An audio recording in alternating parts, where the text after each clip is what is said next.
Ada 5 ya level kebebasan finansial, dan gue yakin kalian di sini banyak yang bahkan belum lewat level pertama. Di video kali ini ya, gue akan bahas gimana caranya, lu bahkan gue kasih tahu nanti step by stepnya, lu bisa naik dari level 1 sampai level 5, yaitu level yang terakhir dari financial freedom. Nanti kita akan definisikan setiap level dan cara naik levelnya itu bagaimana. Ini adalah topik yang sebenarnya gue pengen bahas dari dulu, dan ini adalah perjalanan gue pribadi juga, karena gue ibaratnya orang yang pernah ya mulai di posisi kalian. Gue pernah mulai berada di titik nol ya, gue pernah jualan sedotan di pinggir jalan sampai sekarang punya aset triliunan. Jadi gue tahu jelas gimana cara naik levelnya dan apa aja yang lo ekspektasikan di setiap level. Level yang pertama ini kita sebutnya survival ya. Survival ini kalian bertahan hidup. Lu cuma mikirin kapan kira-kira bisa dapat gaji ke depan ya. Jadi kalau kalian hidupnya masih begini, ini masih di era survival. Di sini lu belum bisa menikmati yang namanya hidup ya. Jadi pikiran lu tuh jarang tenang, jarang kosong. Pikiran lu selalu diisi sama apa? Cicilan ya. Biasanya cicilan rumah. Gimana ya caranya gue bayar kontrakan bulan depan? Gimana caranya gue bayar cicilan motor? Gimana caranya gue bayar cicilan mobil? Otak lu ini penuh ya dengan jeratan-jeratan finansial, dan lu biasanya nggak sabar untuk nunggu, oh kapan nih gaji gue kok belum cair ya tanggal segini. Dan banyak yang keliru, banyak yang kira survival ini soal masalah gaji. Gue tahu persis gitu, ada orang yang bahkan punya gaji 50 juta aja dia masih di survival. Kenapa? Karena dia ketika gajinya 50 juta, cicilan rumahnya itu 35 juta gitu, 10 juta cicilan mobil, sisa tinggal 5 juta. Ini sama nih, orang yang kayak ini survival sama seperti orang yang gajinya UMR dan survival dengan cara yang sama. Lu harus tahu ya, uang itu ada ilmunya. Dapat uang adalah sebuah game. Orang yang lebih kaya dari lu tuh tahu hal yang lu tidak tahu. Jadi kalau lu masih di era survival ini, lu harus banyak dengerin sama orang yang lebih kaya dari lu. Ibarat di level ini lu tuh nukerin waktu untuk dapetin kepastian ya. Lu cari obat bius yang namanya gaji. Jadi lu ngerasanya nyaman nih. Oke, dengan apa yang gue punya ya kan, kira-kira gue bisa bayar ini cukup, nggak ada sisanya. Di era survival ini biasanya lu susah untuk nabung.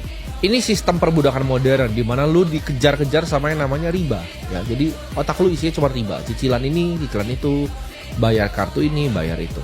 Dan yang fatal di level ini, lu kan nggak punya uang tabungan sama sekali ya. Jadi ini ibarat lu cuma bayar dari waktu ke waktu gitu. Lu benar-benar terperangkap ya di siklus waktu ke waktu. Ketika lu berada di level ini, yang paling fatal adalah hidup itu kadang ngelempar kita hal yang kita nggak sadar gitu. Gue sebutnya hidup kadang ngelemparin kita tai. Ketika hidup ngelemparin kita tai, contohnya adik lu sakit, orang tua lu, papa lu sakit, nyokap lu sakit gitu. Apa yang lu bisa lakukan di titik itu? Jawabannya nggak ada, karena lu masih di era survival. Satu kejadian hidup itu ngelemparin tai, karena hidup selalu ya. Ini lu bisa pegang omongan gue, hidup tuh kadang ngelemparin kita tai yang tak terduga. Ketika dilemparin satu tai ke lu bisa bener-bener masuk dalam jurang ya. Lu udah masih punya tumpukan cicilan, orang tua lu sakit, lu harus ngutang lagi untuk biayain mereka. Ini hutangnya jadi tambah besar, dan ini akan jadi beban yang luar biasa ke hidup lu. Cuman cukup satu kejadian sial di hidup lu, udah hidup lu selesai. Nah, keluar dari zona survival ini, senjatanya itu cuma 3 ya. Yang pertama, lu harus punya budget. Artinya apa? Lu harus catat dengan jelas.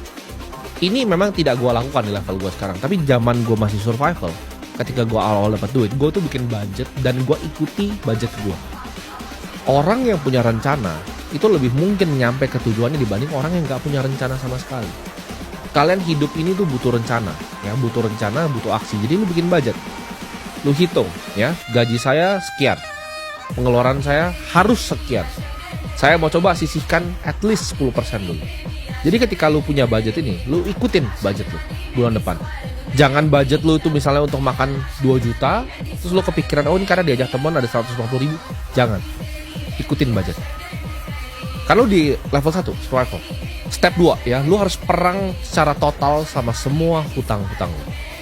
Ini banyak yang keliru, ketika dia masih survival, dia mau coba untuk berinvestasi. Padahal dia masih punya tumpukan hutang nih ya. Jadi kalau lu punya hutang, contohnya ada hutang 5 juta nih sama orang A, ada hutang 15 juta nih kartu kredit, ada hutang 50 juta misalnya untuk yang lain lagi. Walaupun bunganya paling besar misalnya kartu kredit, lu bukan lunasin yang kartu kredit dulu. Lu lunasin adalah hutang yang paling kecil. Jadi 5 juta dulu, 15, lalu 50 ya. Ini berapapun angkanya, misalnya 3 ada 5, lu selesaikan dari yang paling kecil ya. Karena secara mentalitas manusia, ketika lu berhasil selesaikan satu hutang, lu kan pede untuk bisa selesaikan hutang yang lain. Jadi step 1 lu harus punya budget, step 2 lu harus perangin hutang-hutang lu. Dan yang ketiga, lu bangun fondasi kecil ya.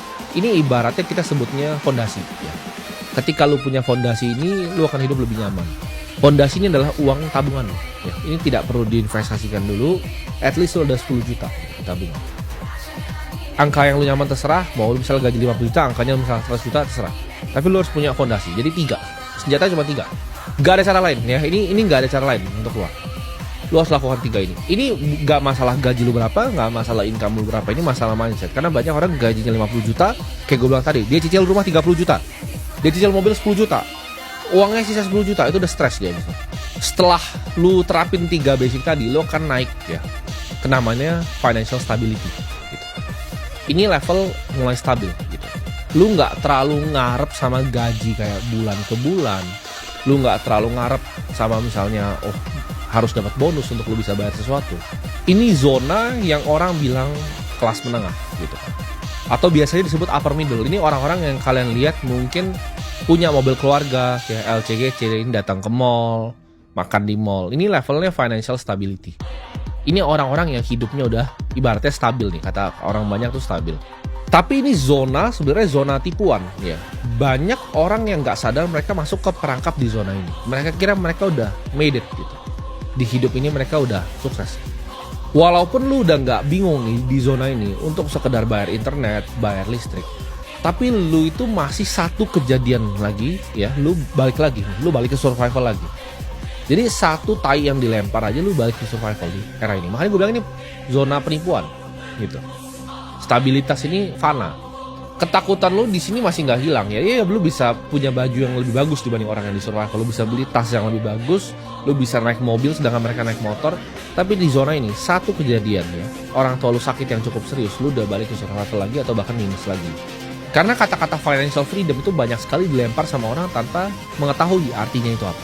Financial freedom itu bukan tujuan akhir ya, atau kita sebutnya destinasi.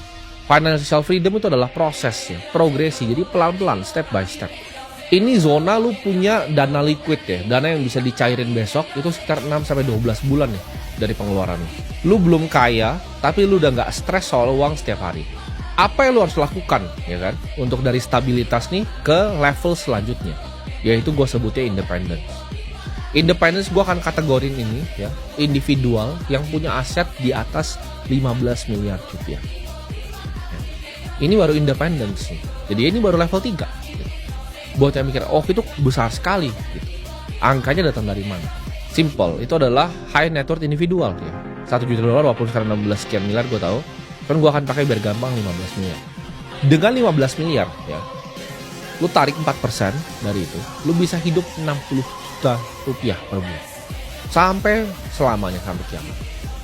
Itu gak akan pernah habis karena lu bisa taruh di aset yang berbunga 7% lalu lu tarik 4%. Ini menurut gua, ini financial independence. Ini adalah level yang lu biasanya melihat orang punya rumah yang lumayan oke ya.